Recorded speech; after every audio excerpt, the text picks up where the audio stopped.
not to say that the last one wasn't good. It was good, and it was a rated R film. But like, if we're talking about, I just had him in my head right now, and I totally forgot who I want to do. Ghost Rider, like how Dean was just saying, the best Ghost Rider stories are the ones that are the darkest and the most brutal and violent. And I feel like Deadpool, you don't like him, Dean, but he might be that key that gets you the type of films that you would be actually be interested in.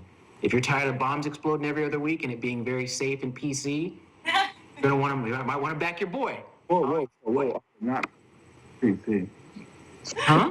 I am not PC. I know, that's what I'm saying. So if you want to step away from the bombs, Deadpool has to be the sacrificial experimental very safe PC movies. You know, it's just so cliche, the bombs. You know, it becomes very cliche. Because you got Valiant coming out with their movies through Sony. Mm-hmm. What about? All right, go ahead, Drew. No. I was just jumping back to that. I mean, they're not shying away with the Netflix series. Is what I'm talking about. I'm sorry, guys. They're not shying away from the, I don't want to say gritty, the brutal elements of their show.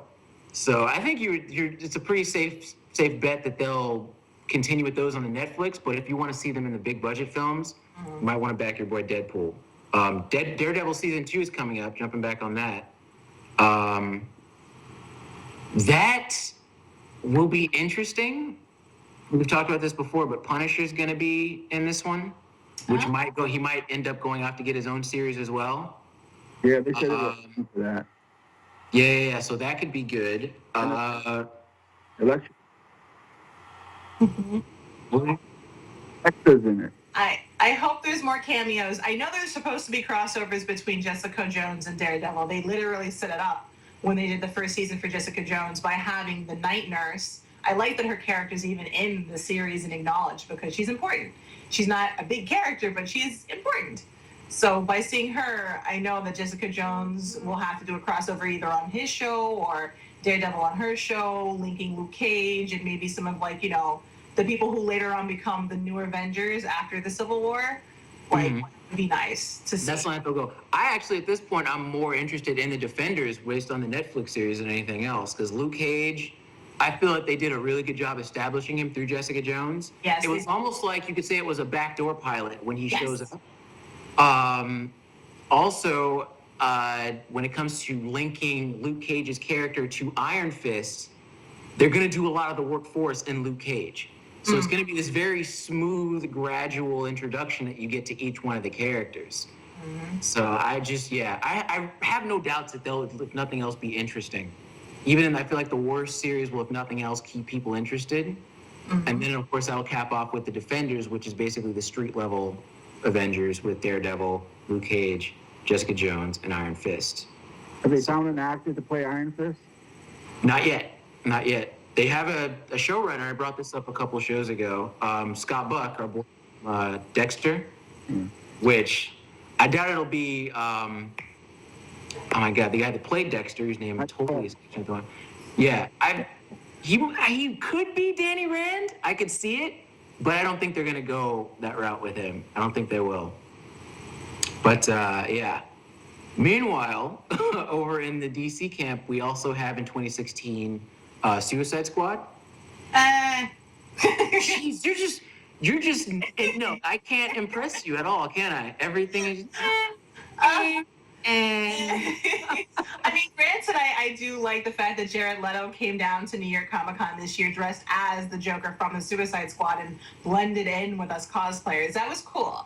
But other than that kind of pseudo PR stunt, I really don't, I'm kind of, they play so much with Joker and Harley within the different comics. I'm just kind of lost at this point of okay, where do you guys really want to go? I understand, Harley was this really awesome character, but it seems like they keep rehashing her over and over and over and over again. And that's the part that I'm really tired with. Okay, can we get to some kind of solidified establishment of her yet? It'd be nice. Yeah. That's kind of been the problem with, I feel, Harley in general. She started off as a character in the animated series, then she transitioned to the comics. And just being in the hands of different writers, they've never really sorted out what type of character she is. At her core, she's just the damaged girlfriend who can never quite leave her abusive boyfriend, i.e., the Joker, and that's fine. But after a certain point, she has to have more to her than that. It's a fascinating character. It's a fascinating character study. Someone Yeah, who she just has can't to control if evolve. someone's poisonous to you. I But thought they were doing that, but they just didn't. It seemed like from like the video game aspect, they were kind of working on that, and then it just evolved and then stopped. Like I thought she was becoming her own independent character after the Joker was kind of like dead or missing for a little bit in the comics, and it was cool. But then they just reverted her right back to square one, and I was like, well, why can't she have some kind of self worth to a certain point? She lived without him for a while. She can still be madly in love with him, but have a more defined and stronger female character if she's going to go through all of this. And they haven't. right, right. I feel like that's in the Suicide Squad movie. That's where I feel like they'll pick up with her. She's already incarcerated at, I think it's Belle Reve, which is in DC. That's like their Guantanamo, I guess you could say. She's already captured. It seems like she's already at odds with the Joker, so she's already kind of at that transitional stage where she's stepping into her own, not to sound cliche, but she's becoming like her own character, and she's empowering herself, and she realizes that there is a world that resides outside of the Joker. But then they'll weave in this whole attraction that she has to him, because Joker's madness is in effect her madness, and she can't not be attracted to that. Yeah. So that should be interesting. And I know there's like Will Smith is going to be in it, and in the comics, they're Harley and Lawton. They have kind of a romance thing going on, but I feel like that's just her saying, "Hey, I think you're cute." And he's like, "Yeah, you're kind of cute too. You can holler at me." And then they kind of go about their own way. It should be interesting. Like I said before, I'm more interested to see the Suicide Squad right now than I am with Batman v Superman, just because I actually know what happens. I don't know the entire film already, unlike Batman versus Superman. So, From the trailer. I'm sorry, Dean, what happened? So you can tell just from the trailer, they gave away the whole movie. Whole movie. I really don't like that little guy as Luther, man. That was He's just not working. He's not working. There's going to have to be a serious That was- change with him in the film in order for that to even. you know, I'm like, Why can't we? What I want to know is why can't we have like Lex Luthor from the Young Justice or the Justice League series? He was great. You're right there. We've had that conversation. Like, why are they so afraid of doing the tall, like overbearing, intelligent, dickish yet oddly charming version of Lex Luthor? That would be perfect. Perfect. I that the '80s movie Annie with Carol Burnett, and you have Eddie Warbucks. Albert Finney as Daddy Warbucks. He's still alive. He's still acting, and he'll shave his head again to play the part. He's made a perfect Luther. He's such a great Yeah, he'd work, man. I feel like at this point, actor. yeah. Warner Brothers took a wild swing with Kid.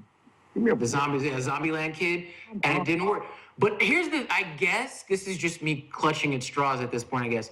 There's a possibility where he might start off as the jokey, you and me, Dean, we joke that he's like trying to do this Gene Hackman impersonation. Badly. By the halfway point, something might happen to where by the time that he loses all of his hair, he might become that seething, angry genius that we want. Maybe that's me giving him too much credit, but it's a possibility. We'll see. I'm still going to go watch it. I'm still going to go watch them. It's going to make its money. It's not going to be It's gonna make Yeah. I'm going to see it too, but you know, it's just another version of the characters that DC owns. Wait and see. It's a coin toss. We'll see, guys. Faith is not strong with them. Faith is not strong. Oh, I think part of it has to be also that you need to realize that bad guys can be attractive characters, not necessarily just in appearance, but in just like personality. And that doesn't make them any less bad. In fact, that would encourage the audience to be more interested in the story, because it's like, wow, I'm tied. I like the protagonist, but the villain also has some really charming, interesting qualities. That's why I loved the Luthor in the animated series, because it was like, wow, you gotta give him credit. He's intelligent, charismatic, and very thorough. Yeah, I agree. You have villains that are total nut jobs like the Joker, you know, but then you have a villain like Mr. Freeze, so you feel for him because, you know, his wife is frozen. He's trying to, there's a reason why he's got this madness. He's trying to save the love of his life. So you see, there's some redeeming factor to him. But again, he's a sympathetic villain. Good redeeming factor. Right. Like and it's as the old saying goes, and this actually ties back into what I was going to say about Jessica Jones. A hero's trek is only as interesting as its villains. Yes. Jessica Jones, I feel easily. I'm not sure if you finished the season yet, Geisha. Yes, I did. It was a Yeah, it's like the Purple Man